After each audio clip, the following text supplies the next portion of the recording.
Hi, Queens of the Week. I am Luci Furr-Matrix from Vermont. I am 34 years old, going on 35 here in 3 weeks. I've been performing for 13 years last month. I'm originally from Oklahoma City. I performed and competed there for almost 13 years. I was a pageant queen. I was the blonde girl, the big blonde hair, the big hips, everything was Swarovski. Got a little on my face right there. But everything, I tried doing the America system, the US of A system, the US of A at large system, and I come from Oklahoma where if you want to be a queen, you won a pageant. Either you Miss Oklahoma City US of A, newcomer or something like that, you have a title. That's the only way you're going to get booked. Unless you happen to know somebody. There are a few queens there that do all right, without having the title, but it's very few and far between. I come from a state where drag is very popular. I'm sure a lot of you know how Southern drag is. Everything's big hair and, rhinestones and heels and hips and everything else. And that's all fine and dandy, but it's not who I am. I always felt like there was this little darker, twisted, kind of different side to me. But I got sucked in to the pageant world, which, don't get me wrong, I loved it. It was a lot of fun. I was good at it. It's a game. Like Interview, you go into it with a certain way and you know how to win that game. Gowns the same way. There's things that you can do with long gown just to make sure that everything is spot on. Talent's the same way. It's a formula. It's all about winning. And knowing how to win. I figured that out, and in 2012 I was Miss Oklahoma US of A at large. This was me right here. Oh yes, that was me, the blonde bitch. Miss Beverly Hills, look at that. Looking like a real bitch. See? Pageant, 4 days. Clearly, this is not who I am anymore. I've always felt a little different. Oops, lost a nail. These things are becoming a bitch. I've lost 4 of them just since I've hit record on this and tried to record it a couple times. Keep gluing them on. They don't stay on. So, probably by the time this finishes, I'll have one. It'll probably be that one, but I'll have one. Anyways, where was I going with that? Anyway, I moved to Vermont this year. My husband and I moved here so that we could adopt and start a family. And I gave up drag thinking that would be it. I let Beverly Hills go in January. I sold most of my drag or gave most of my drag away. And I moved here and I'm like, I'm not ever going to do drag again. But before I moved here, I had contacted some queens that I had met online.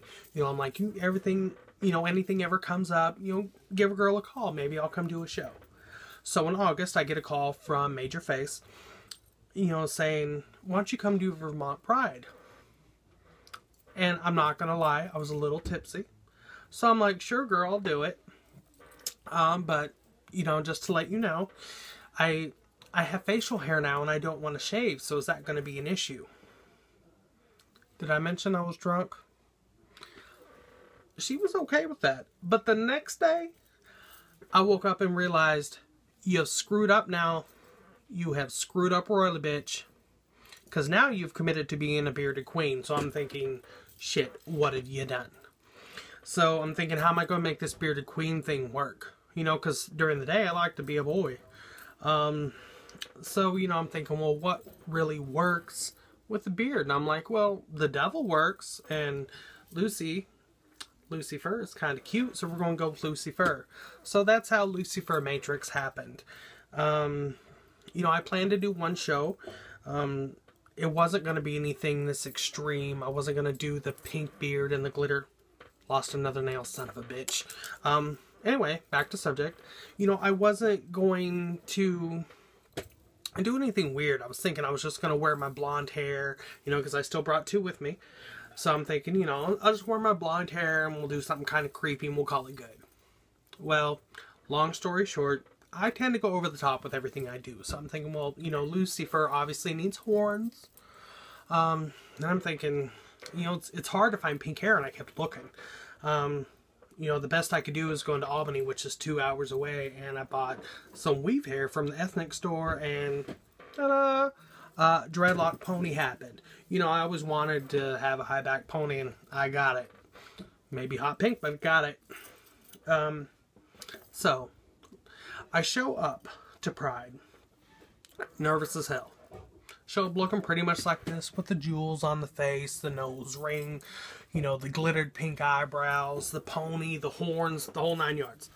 So I show up there, and I walk into the area where they are having the Pride Festival there at the park, and reality hits me. You were not the queen that you've always been. You were like a mix of Satan meets Bubblicious.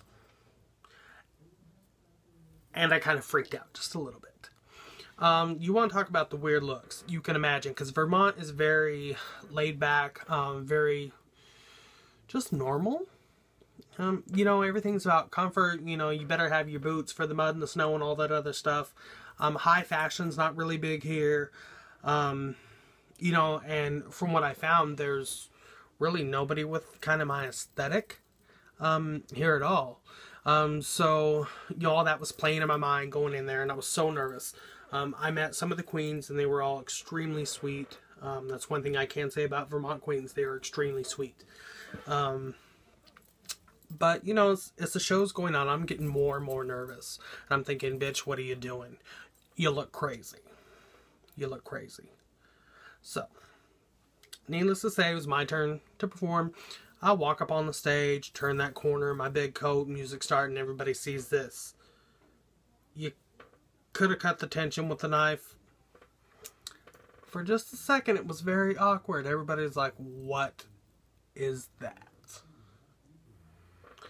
And even at that moment, I thought, you've screwed up now, bitch. What have you done? But, you know, I just kind of retreated back into that performer mindset, and I did what I came there to do. I performed, I danced. You know, I'm a big girl, but I like to dance. I have tons of energy. So that's what I gave them. I gave them everything that I knew to do in drag, and that was to be a performer. And luckily for me, they liked it. You know, people were more responsive after my performance. They were coming up and talking to me, which at first, you know, people weren't doing that. You know, a little different look, and I think that's why. But, you know, coming out of that, one of the hosts was Isis Vermouth from Albany, New York. She asked me to come down to Albany and perform. So I went down there for the Witches Ball, and I'm like, okay, well, you know, I'll go do one more show, and then I'm done with this again, you know, because, like I said, I quit. Did one show, but I'm like, well, I can do one in New York, because that'd be fun, and then I'll quit again. So I go down there, perform. Reception is wonderful. I met so many queens and, you know, bar owners there and everything else that wanted me to come back and perform and be on their shows, and one thing has led to another, and in the last 3 months, now I've booked several shows in Albany with a couple different clubs. You know, I'm working there. I have started now on 2 casts in Vermont. One is starting in January. Another one, you know, I kind of did this month. It was the XL group. It was a plus-size diva group here. It was supposed to be a once-a-month thing, but turned into a one-time show. So I kind of went after that spot. I went to the promoters of the First Friday show, which is like the biggest, you know, queer, gay, bisexual, lesbian, transgender party that there is to kick off, you know, for the month here. And so I went to the promoter for that and talked to him, you know, and I'm like, let me have a show here. Let me show you what I can do. So he's given me that opportunity. So here in like 2 weeks, I will have my, you know, first show that I've ever had that, you know, I've been running, that I have an input in. I pick the cast and everything else. I actually get to do that here, which is something I always wanted to do in Oklahoma and never got the chance. So I get to do that here, and, you know, I get to try to bring something exciting and new to Vermont. You know, most of the queens here are young. Most of them are 18 to 20 years old. They're all new and fresh and just kind of learning things. I feel like I have, you know, a lot of experience that I can bring. You know, I do know how to do hair and make costumes and do makeup, and, you know, I know how to do all those things, and I just have all this knowledge and this want to be able to share that. You know, and for once, drag not be about competition or about what pageant you have, but, you know, about what you can give back, what you can teach other queens, or, you know, what kind of advice you can give them, just life advice. You know, I'm almost 35. I've been there. I've been doing this for a long time.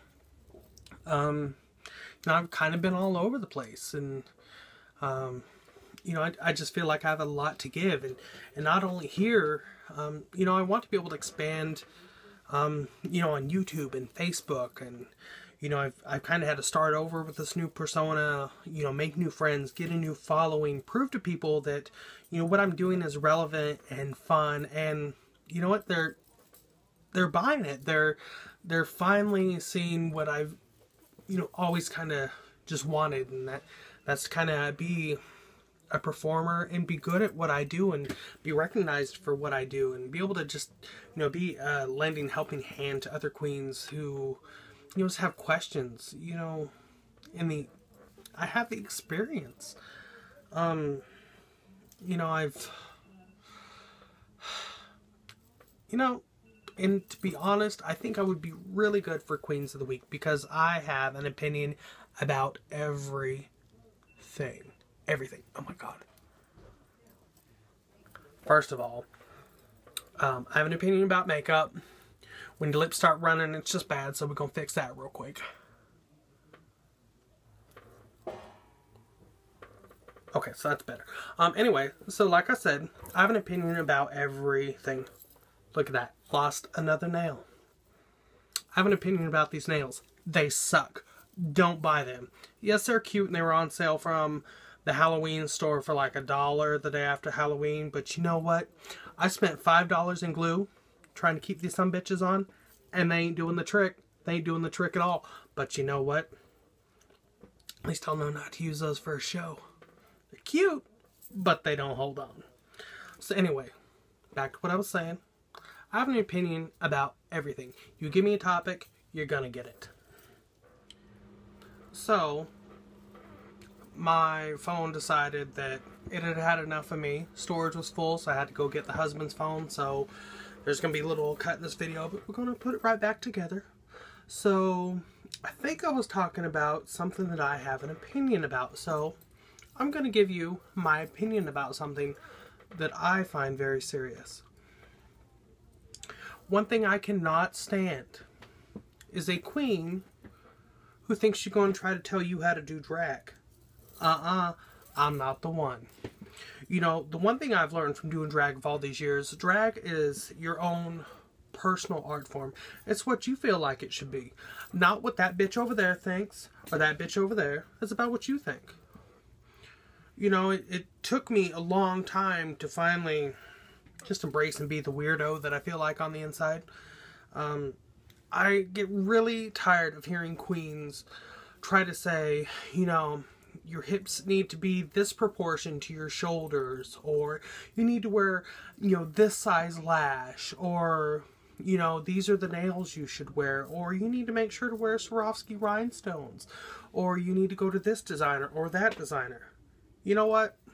I'm here to say screw all that. Screw all that. You do what you want to do. You know, it's really irritating when somebody tries to say, these are the rules. Screw the rules. Rules are sometimes made to be broken, and with drag, that is 100% true. You know, like, it really, really irritates me when a queen says, that's my song, you can't do it. Now, if you're Britney Spears and you're like, I don't need you bitches over there doing circus, then I'm going to give you that respect, Miss Britney Spears. But if you were like, Anita Cocktail, sorry, don't know an Anita Cocktail, but if your name's Anita Cocktail and you're like, this is my song, you can't do it. I'm going to do what the hell I wants to do. If I thought your song was really cute first set, and you come to me during the break and you're like, you know what, that's my song, ain't nobody gonna do it but me, I'm going to show you. I'm going to do it second set. And I'm not only going to do it second set, but I'm going to tap your ass doing it even better. And that's one thing a lot of queens need to get over. I hear this constantly all the time, and it's like nails on a chalkboard. When somebody is like, you can't do that song, it's my song. You know, if you don't have enough confidence that you do that song better than anybody else, you shouldn't be doing it in the first place. Especially if you're going to claim that as your song. You know, I have a song that, you know, that I've done for years, and it's Get On Up. I know I'm not the only queen. There are tons of queens who do this song. You know, back in Oklahoma City where I'm from, when they hear that song, they're like, oh, here she comes. They know it's me. But, you know what? I've never once told people, you know, this is my song, you can't do it. Because, you know, the second that I got cocky and told somebody, you know what, this is my song, you can't do it, she's going to turn the party, she's going to come in, tap my ass, and just hand me everything on a platter and be like, and that's how you do it. And I'm not going to be able to do that song again. Because that's just how it is. You know, but if you're going to take a song and you're going to say, this is my song, then you need to do it 150%. You need to make sure that if you're going to claim that as your song, that nobody else can do any better than you. And, you know, even if you say it's your song and somebody wants to do it, you let them go ahead and do that song. You don't open your mouth and say, no, bitch, you can't do that song. You know what? You need to stand back, support them as your sister, and have confidence in how you are as a performer. Because if you can't stand back and be like, you know what, she's good, and I'll give her that, and be proud of her for doing that. If you can't do that and then still have pride in the fact that you do it just as well, then you don't need to be doing that song. And to give another queen an attitude because she did your song, bitch, you ain't nobody. At the end of the day, you're a boy in a dress. That's it. That's it. And, you know, it's just really gets to me. Just really, really gets to me. The one thing you will never see is me try to tell a queen, this is how you need to do drag. Obviously. Obviously. I'm the last one to be telling you, these are the rules of drag. You know what? Screw rules. Rules are made to be broken. And, you know, that's what I'm here doing. I'm breaking rules. You know, I know it's, you know, one rule is don't lose your nails. But you know what? I lost all 10 now. Just trying to record this video. And I've only had like 3 takes. And the only reason I've had the 3 takes that I've had is because, well, I like taking too many pictures and videos and everything else. So my phone is full. So I've had to go get the husband's phone. I've lost nails. It's been tragic. I've only been doing this for like 30 minutes. Lost all of them. But it's okay. Because I'm okay with it. Now, somebody out there going to try to read me because I don't have nails on? I ain't gonna listen. And that's the attitude that every queen out there needs to get. You do you. If your nails fall off, you keep going. If you don't want to wear nails, don't wear them. It may be my opinion that everybody needs to wear nails and lashes, but my opinion doesn't fucking matter now, does it? No, ma'am. So, with that being said, obviously you can tell that I'm very opinionated. I'm very passionate about what I'm doing. I feel like I would be an amazing asset to Queens of the Week. I feel like I can give just as much to you as you can give to me. You know, I'm trying to expand in social media, and I could use that push. I'm not gonna lie. You know, I could use a group of queens that I bring in as family, or that brings me in as family, and, you know, we can have that unit. We can support each other and be just as successful as we want to be. And, you know, I want to be part of the brand of Queens of the Week. I feel like I have a lot to give. I don't think there's anybody out there that's quite like me, and I'm okay with that. You know, but give me a chance. Let me show you what I can do. I'm extremely professional. I'm on time. You know, like I said, I have an opinion about everything. So just give me a chance, and you'll see that you will not be disappointed. And, you know, just let me be part of your family and show you what I can do. And, you know, I really hope to hear from you. And thank you so much. I love each and every one of you for everything that you do and for just giving me this opportunity to audition for your group. And I hope that we get to work together in the future and you pick me. Bye.